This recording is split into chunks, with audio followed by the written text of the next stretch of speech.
The 6 o'clock news starts right now. The San Antonio police say a teenager who may have been playing with a gun may have accidentally shot himself, causing major damage to his hand. But as Katrina Weber reports, police still have a lot of questions here, including who owns that gun.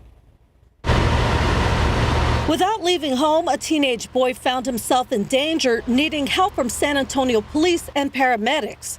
Officers who answered the call after 9:30 last night say they found the 16-year-old in an upstairs apartment in the 200 block of Sonterra Boulevard. They say he had badly injured his hand after accidentally shooting himself. Officers also told us the teen may have been playing with the gun at the time, but games appeared to be the last thing on his mind as he was loaded into an ambulance to head to a hospital. Right now, it doesn't look like anyone is facing charges in connection with what happened here. Police say, among other things, they're still trying to figure out who owns that gun. According to officers at the scene, the injury to the teen's hand could be life-changing, but they also said it was not life-threatening, that he should survive. The shooting seemed to get by neighbors. At the apartment complex today, one man told us off camera he was unaware of what happened, but does know the importance of handling a gun safely. Katrina Weber, KSAT 12 News. We have some breaking news now here at 6 o'clock. San Antonio police have released edited body camera video from a deadly shooting involving its officers. We received this video from the March 4th shooting within just the past hour. Yeah, that shooting happened on Ravina Drive near Loop 410 on the city's west side. That's where officers were watching a home for an aggravated robbery suspect, 35-year-old Raymond Morales. He's already reaching for a gun. That is the moment one of the officers say they saw Morales reach for a gun. SAPD says officers gave verbal commands as Morales approached them. But the video appears to freeze for 15 seconds before officers got out and identify themselves. Within seconds, the first shots are fired. Now, we chose to freeze the video at this moment for air, but you can see the fully released video on KSAT.com. Police say they found a loaded handgun on Morales, who was shot multiple times. Now, the department did not say whether he fired his gun. SAPD identified the two officers who shot at Morales, 12-year officer Juan Dominguez and 15-year veteran Detective James Quintanilla. The district attorney's office is now reviewing this video. A man charged in a horrific murder dating back to 2022 was sentenced to 34 years in prison today. Justin Hunt was convicted of the murder of 32-year-old Matthew Pacheco McKinney. His body was found dumped behind a vacant apartment in Live Oak. An arrest affidavit says the victim had been tied up, tortured, shot, and injected with bleach. Justin Hunt was already a convicted felon and was given that sentence today as part of a plea deal. In court, Pacheco McKinney's mother faced Hunt after that sentencing. I feel like you, Justin Hunt, deserves life in prison since you took away a life, my son, who didn't deserve to have his life taken away. May you rot in hell and worse is done to you. Hunt was also sentenced 10 years on a separate charge of felon in possession. That will be served at the same time as the murder sentence. Tonight, a man is in jail for allegedly kidnapping a woman on 2 separate occasions. According to San Antonio police, Charles Lindgren kidnapped a woman after she went to his home to get her belongings. Officers say he threatened her and forced her to go to a gas station with him. That's when the woman tried to get away while he was pumping gas. He caught her, forced her back into the vehicle. The woman was able to call 911, though. Police were able to get her safely to SAPD headquarters. Lindgren arrested yesterday. He is charged with kidnapping. Want to remind you, if you or someone you know is in an abusive relationship, there is help. Right now on your screen, a list of resources that you can call. You can find more domestic violence resources right now as well on KSAT.com. Today, hearings continued in a federal appeals court over the state's newest immigration law. An attorney representing the state told that appeals court today that state legislators may have gone, quote, too far when this law was passed last year. It allows any Texas law enforcement officer to arrest people suspected of entering the country illegally. The court did not make any decision today, so the law is still on hold and cannot be enforced. Next time you fly out of San Antonio International Airport, you may be able to book your flight and your parking spot before you go. The San Antonio City Council is set to vote on a 10-year contract to privatize airport parking operations next week. City Hall reporter Garrett Berger joins us live this evening at San Antonio International Airport. So Garrett, a main point we have to get to here right off the bat. Will this change the price we have to pay to park? You know, the city's director of airports was asked that, a variation of that question anyways, numerous times today as he briefed city council members.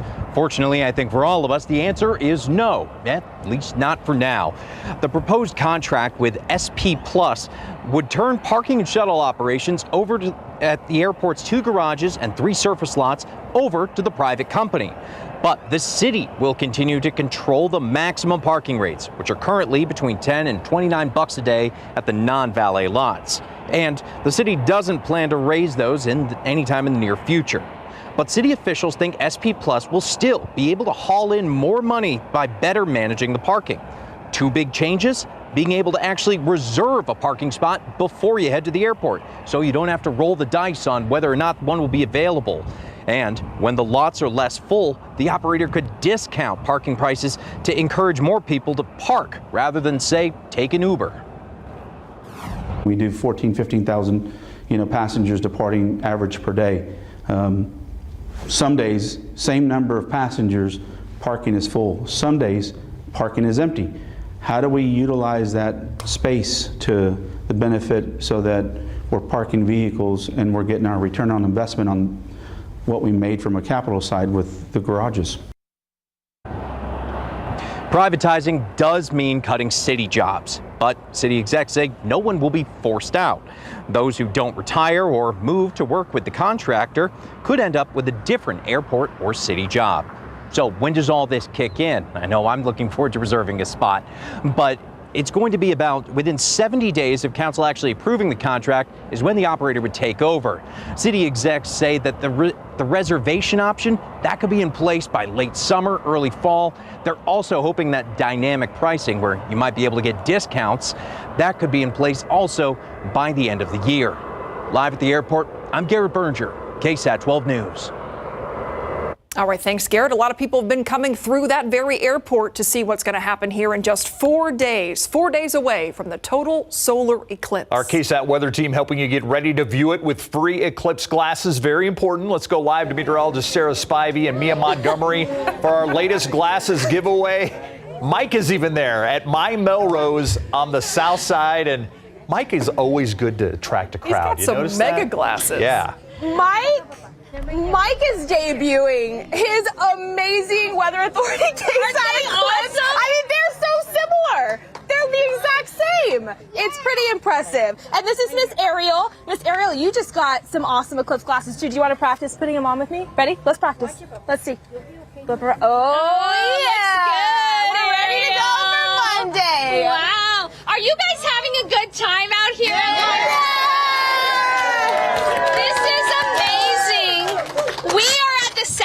Military location, and for today only, when you come out here, you can get a 20% off any one item. So we are going to be here till 7 just handing out solar eclipse glasses.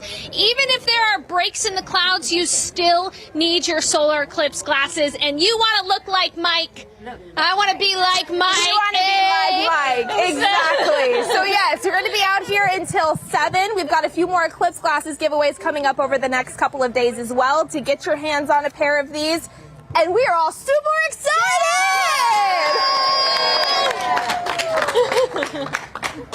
I think Mia and Sarah could share Mike's glasses. Yeah, those are One big. side for each. Yeah, but they look good. They look good, Mike. You're styling and profiling. Are they ISO certified? Of course they are. Would KSAT have any that weren't? Mike is protected. Mike is good to go. Yeah, we got to protect Mike. Yeah, at all costs. Yes, we are 5 days away. That's right, 5 days away till the total solar eclipse on Monday. And I want to give you a quick little headlines here for that. Not a clear view for us in our area. It is very likely we will have at least some clouds in the sky during the eclipse. The big question is just how many clouds and what type, because the type of cloud will make a difference in viewing the total solar eclipse.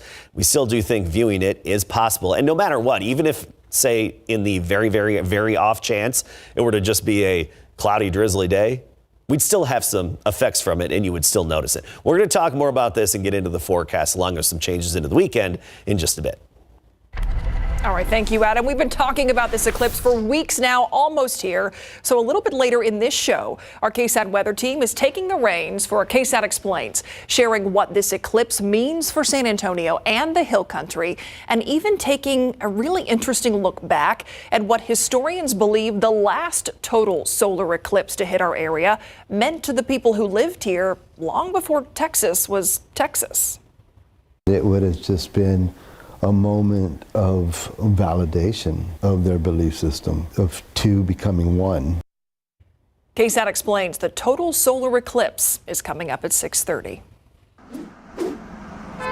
Check out your traffic right now with your traffic authority, and you can see I-10 at Hildebrand very slow going. That's where this camera is. We are actually looking eastbound at I-10 where the backup is, and you can see traffic slowing down as people getting off and on, but no major accidents to tell you about. Just very busy as you head towards downtown.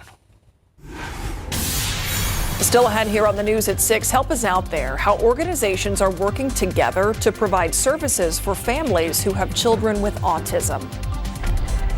And taking a quick look outside with live cam, noticeable changes ahead for the weekend. Meteorologist Adam Caskey will have an update on your eclipse forecast. How cloudy will it be? Next.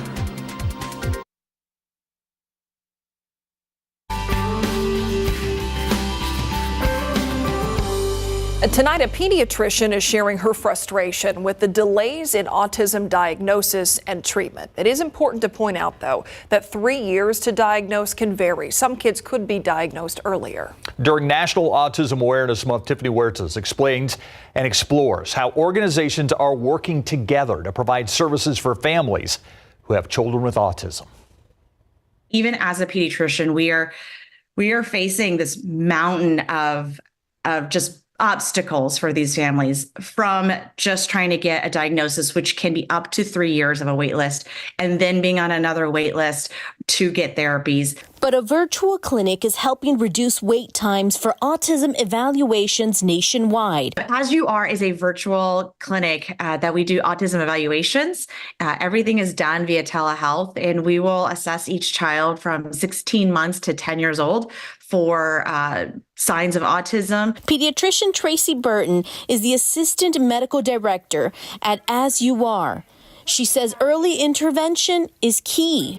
So much data has come out that starting therapies early and starting any sort of early intervention really can help the child learn how to manage their symptoms and help with family life and school functioning. The CDC says about 1 in 36 children has been identified with autism spectrum disorder. Burton shares some signs of autism. If your child is not responding to their name, they're not making great eye contact, they haven't developed a lot of speech by a certain age. Those are pretty big red flags. And other red flags are, do they have really particular sensory things? Are they picky eaters? Do they echo with what you say all the time or make certain repetitive sounds?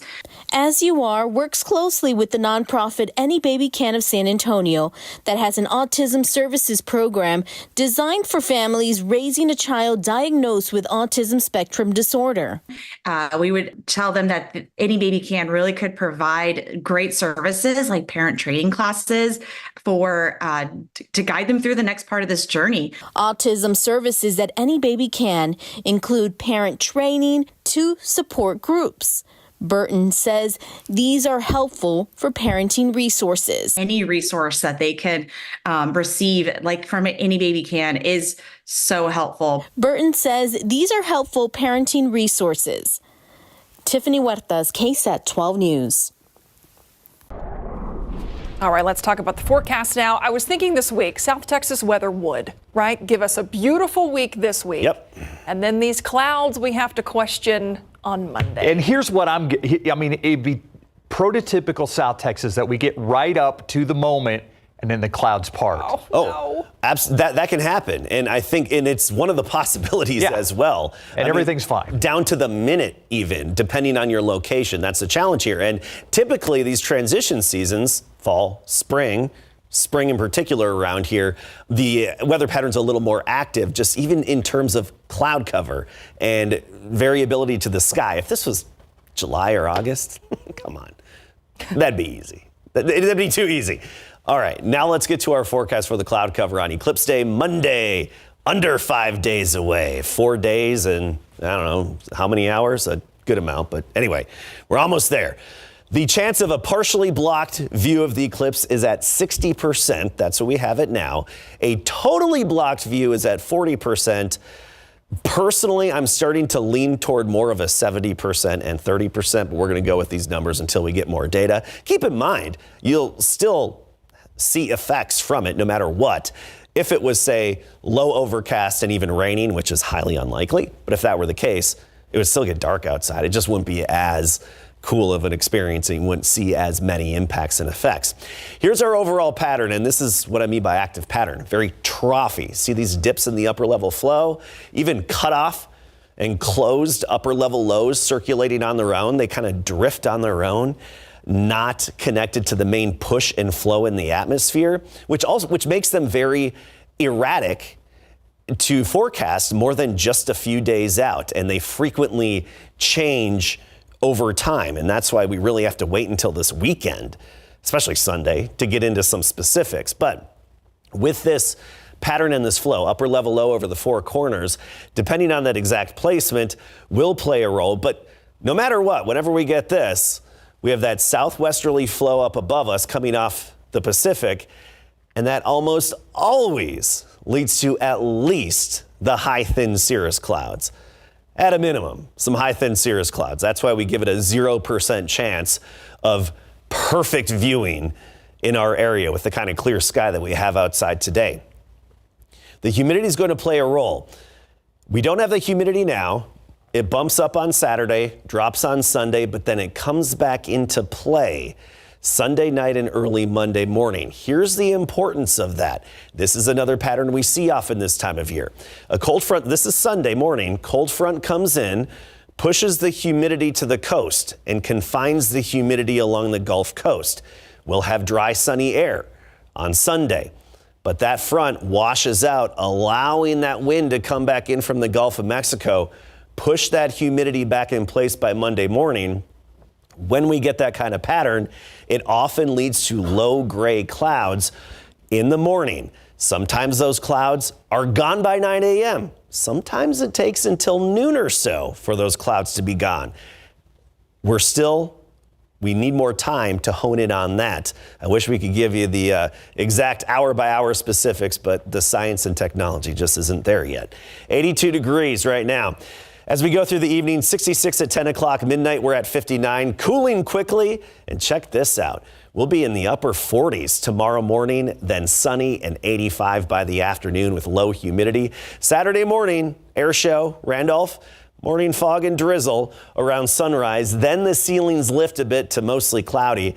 Just a 20% chance of showers Saturday night. Otherwise sunny and comfortable Sunday. Late Monday after the eclipse, we could have a few rogue thunderstorms. It's the thrill of suspense for Monday. There you go. See what happens. The stress of suspense. Yeah, I know. Thrill, stress, it's all related, right? All right, I love buddy movies.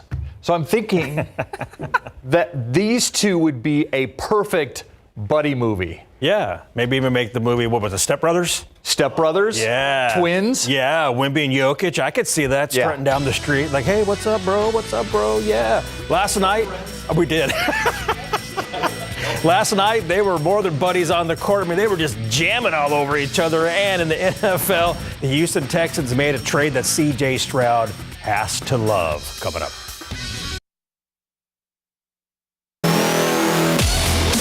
led by Nikola Jokic and Victor Wembanyama. The Spurs and Nuggets put on a show for the fans at Ball Arena last night. Victor Wembanyama had 23 points, 15 rebounds, 8 assists, 1 steal, and 9 blocked shots. Denver had 10 blocks as an entire team. Nuggets big man Nikola Jokic had a game-high 42 points, 16 rebounds, 6 assists, and 2 blocks. The Joker and Wemby went at each other all night long, with the Nugs winning 110-105. Wemby wants to be the best, so going up against Jokic is only going to make him better on the courts. Yeah, it's fun, have to be really, it's very demanding in terms of scouting, and in terms of how to, we have to react quickly, and there's no room for mistake on any position. He's a special player, and you always need to do special or extra things to score against those guys. But I think when he learns and when he figures it out, it's going to be an even bigger problem. All right, Wemby got Jokic last night, but the two-time NBA Most Valuable Player in 2021 and 2022 is one of the best for a reason. Yes, Wemby blocked Jokic and altered some of his shots, but Nikola's basketball IQ is off the chart. Because of that, he was still able to score on Wemby, says Michael Malone. Well, he uses his shot fakes well. He uses his body well. And anytime you play against a shot blocker, you have to go into their chest. You got to collapse them. You got to go right through their chest, up through their chin sometimes. And then he can also use his jump hook and kind of protect his shot. And Nikola's got just outstanding touch around the rim. But he had 9 blocks tonight, and for 9 blocks, he also changed a lot of shots down there too. And that's why he's probably Rookie of the Year and one of the finalists for Defensive Player of the Year, because he leads the NBA in blocks per game. And the Spurs will try to snap their 2-game slide Friday night at 7 at the Pelicans. All right, we finally got that stat line from last night, the McDonald's All-American Girls game that went down in Houston. Clark senior Ariana Robertson had 2 points, 1 steal, 1 block, and 5 rebounds in 18 minutes. So congratulations to Ari for her All-American nod as one of the top 24 high school basketball girls in the nation. And LSU star Angel Reese declared for the WNBA draft via a Vogue photo shoot, saying, quote, "I didn't want to be basic," end quote. She declared for the WNBA draft less than 2 days after the Tigers' season ended with a loss to Caitlin Clark in Iowa in the Elite 8 of the women's NCAA tournament. Reese made her announcement via a photo shoot in Vogue, saying she was inspired by tennis great Serena Williams retiring in similar fashion in 2022. Reese acknowledges having made her decision to turn pro before March Madness began. The Buffalo Bills have agreed to trade their top receiving threat, Stephon Diggs, to the Houston Texans. The Bills acquired the Texans' second-round pick in the 2025 draft, which Houston acquired in trade to Minnesota. Houston also acquired Buffalo's 6th-round pick in this year's draft and a 5th-rounder in 2025. For Texans, Diggs gives the offense another playmaker to team with Nico Collins and Tank Dell. And it's the latest move for the Texans, who are surrounding star quarterback C.J. Stroud with veteran talent. He has to be geeked about that one. There are a lot of people out there comparing the Texans offseason to the Cowboys offseason and saying, okay, which team's really all in? Right. Cowboys are saying they're all in. Texans are really showing it. Yeah, that's Yep. That's what some people are saying, Larry. Exactly. Yeah. All right, our weather team is pretty geeked about something else. Coming up next, KSAT explains all things total solar eclipse. Our weather team takes the reins for this one. We're talking about how you can find the best spot to view totality, what you'll want to have with you, and no, it's not just the eclipse glasses, and what life was like the last time San Antonio saw a total solar eclipse. Next.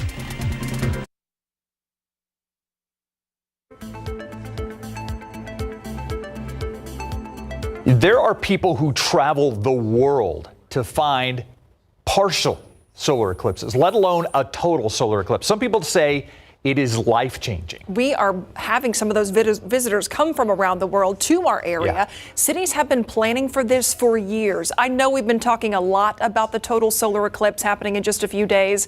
There's a lot to figure out, a lot to know about where to go and what this all means. Our KSAT weather team takes the reins for this KSAT Explains.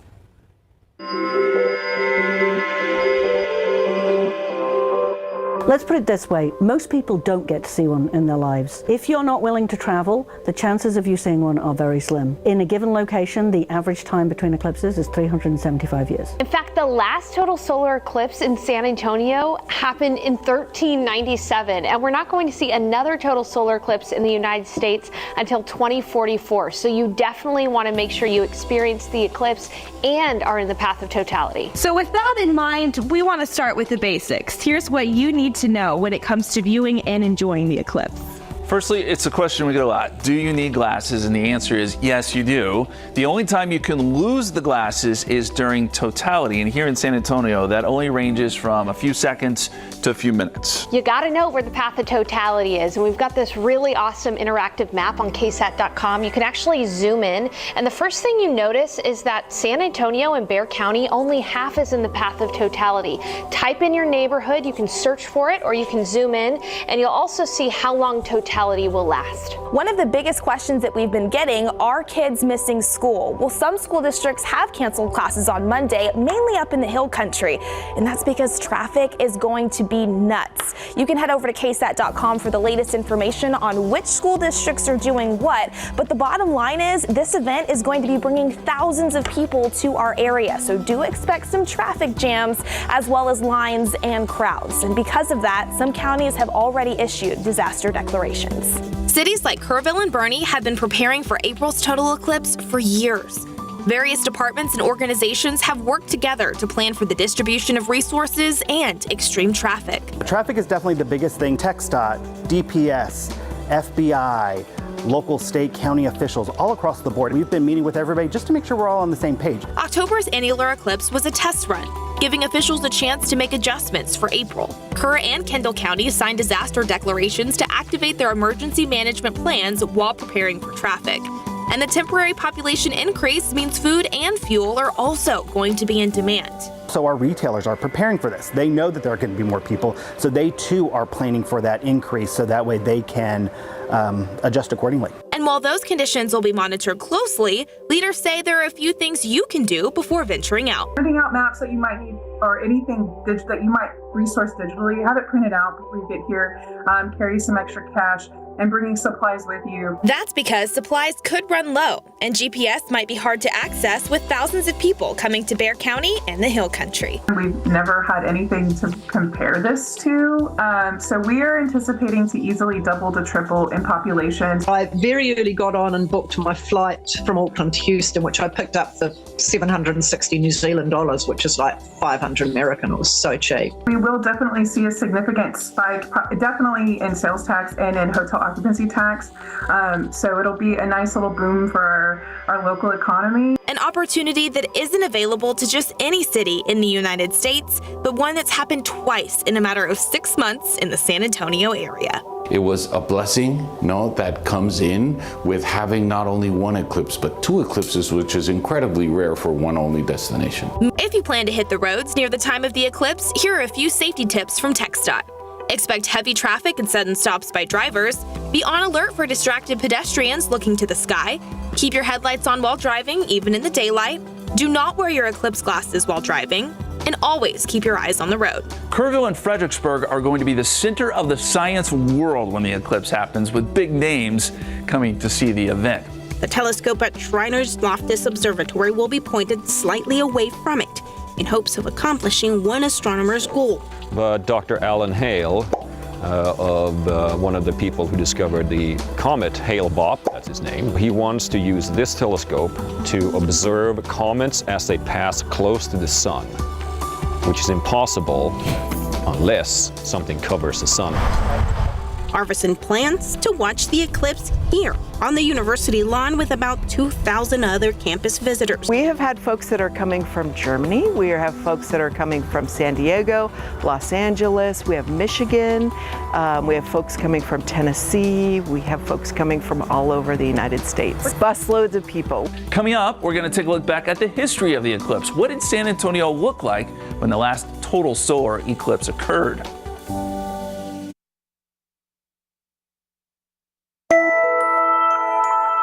Odds are you've seen a few partial solar eclipses in your lifetime. In fact, we had an annular eclipse in 2023 and a partial solar eclipse in 2017. But a total solar eclipse, now that is a rarity. In fact, the last time the path of a total solar eclipse passed over the area we know as San Antonio was back in 1397, 627 years ago.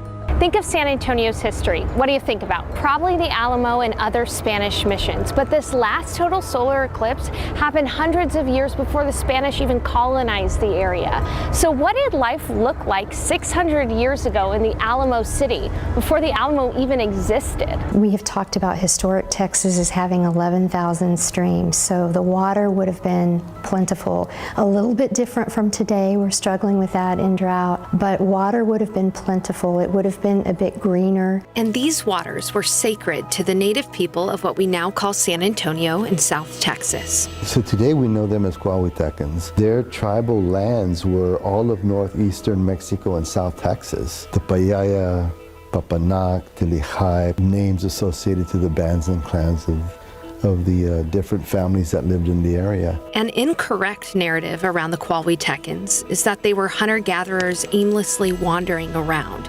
However, what we're learning today is that it was just the opposite. It was a very high level of sophistication that just wasn't understood at the time. And it's with that level of sophistication that the Cuauhtecans would be experiencing the eclipse in 1397. We can speculate that it would have been a spiritual experience too, because all the celestial beings were faces of God. It would have just been a moment of validation of their belief system, of two becoming one. In fact, there's evidence of the Spanish using these beliefs in converting locals at Mission Concepcion. One of the frescoes up in one of the rooms shows that the two coming together, right? The sun and the moon coming together as one. It probably drew fear, it probably drew love, every emotion that human beings would have today. On April 8th, it'll be through those human emotions that we will be connected to the people who viewed a similar total solar eclipse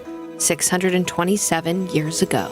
But wait, how do we know an eclipse actually happened in 1397? Trust me when I tell you, it's a lot of math and science. And one person that can explain it to us is Dr. Angela Speck, who heads up the Astronomy and Physics Department at UTSA. She breaks it down here. Scan this QR code to find out how scientists know when and where future eclipses will happen, and can use that math to find out when they happened in the past. KSAT 12 is your eclipse authority station. And just remember, this once-in-a-lifetime total solar eclipse will happen Monday, April 8th, with totality occurring close to 1:30 in the afternoon. Yep, and we are going to have live coverage across the area on the day of, from Fredericksburg to Boerne to even San Antonio. And the cool part is you can tune in on your phone, your device, on KSAT.com. You can join us, and we'll be right there along with you to watch this extraordinary event. We're excited!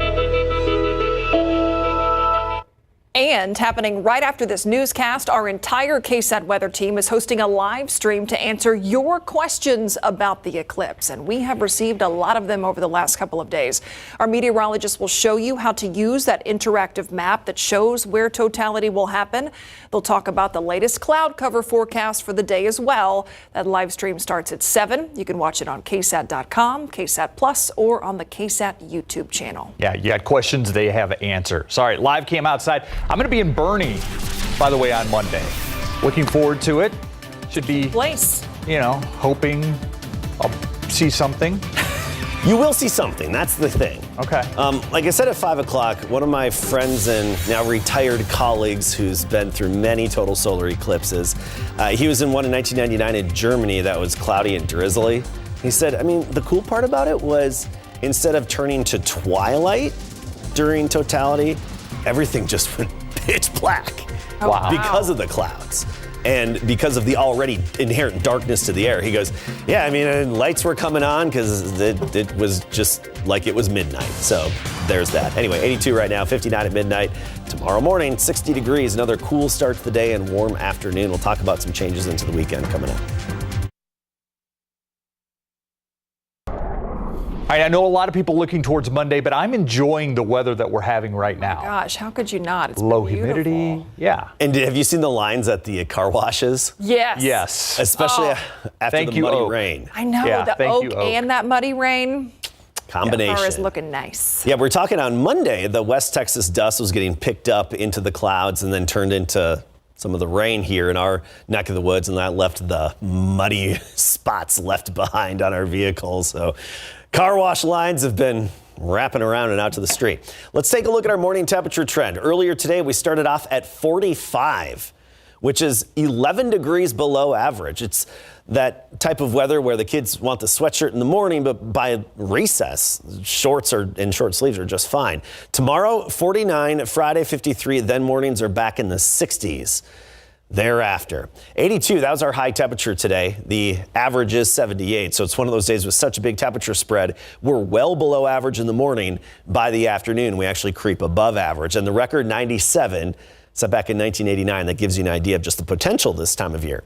82 right now, dew point of 35. It's that dry air, that low dew point under 60, when you feel that crispness to the air, thanks to that northwesterly breeze, and that low dew point really helps temperatures fall off quickly at night and then warm up quickly during the day.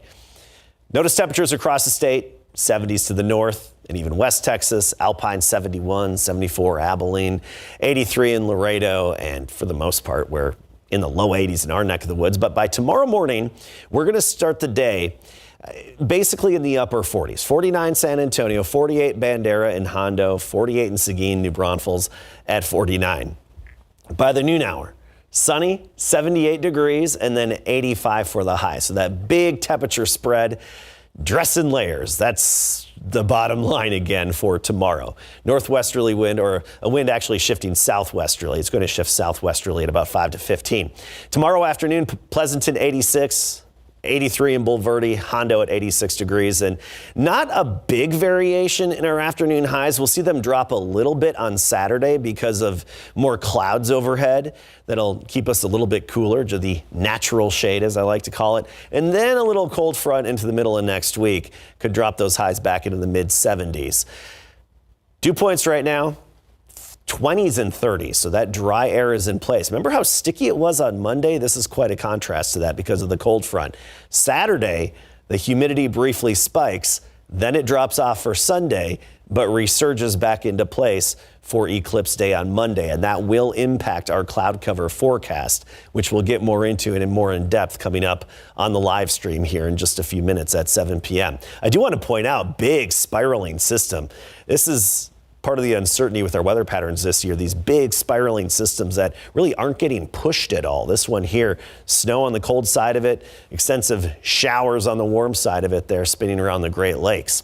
Morning fog and drizzle Saturday, then mainly gray, a 20% chance of a few showers and storms Saturday night. That's while we're sleeping. Then on Sunday, clear, sunny, comfortable, 84. We're going to get more into that eclipse forecast and even the chance of storms after the eclipse as people head home during the live stream. Yeah, you guys have a bunch of interesting questions to answer. Thanks, Adam. We'll be right back. A teenager accidentally shot himself in the hand, and now police are trying to figure out who owns that gun. It happened around 10 last night on Sonterra Boulevard in the Stone Oak area. Officers say the teen was playing with that gun when it went off. The teen was taken to a hospital and is expected to recover. A man charged with murder 2 years ago, sentenced to 34 years in prison today as part of a plea deal. Justin Hunt was convicted in the murder of 32-year-old Matthew Pacheco McKinney. Hunt also sentenced to 10 years on a separate felon in possession charge that will run concurrently with the 34 years. Hearings over Texas controversial immigration law, also known as SB 4, continue today. And during a hearing, an attorney representing the state told the appeals court that state legislators may have gone, quote, too far when the law was passed last year. The court did not make any decision today, so the law is still on hold and cannot be enforced. And that's your 60-second recap. All right, don't forget, right after this newscast, our KSAT weather team is hosting that live stream to tell you everything ahead of the total solar eclipse. We've received a lot of questions over the last couple of days about what this means, where people need to go, what do you have to have with you? And again, not just the glasses. They're answering a lot of those questions at 7 o'clock. Yeah. Meteorologist assemble. I think I heard the conch earlier that Yes. Adam rang. So all of our meteorologists will be joining this live stream. You have questions, they have answers. Where's the best place to see it? What's it going to look like in my neighborhood? And what if it's cloudy? What happens if it's cloudy? Yeah. Adam was telling us some pretty cool stuff that we still could see. How will my dogs react? It's a big one. 7 o'clock live stream. We'll see you on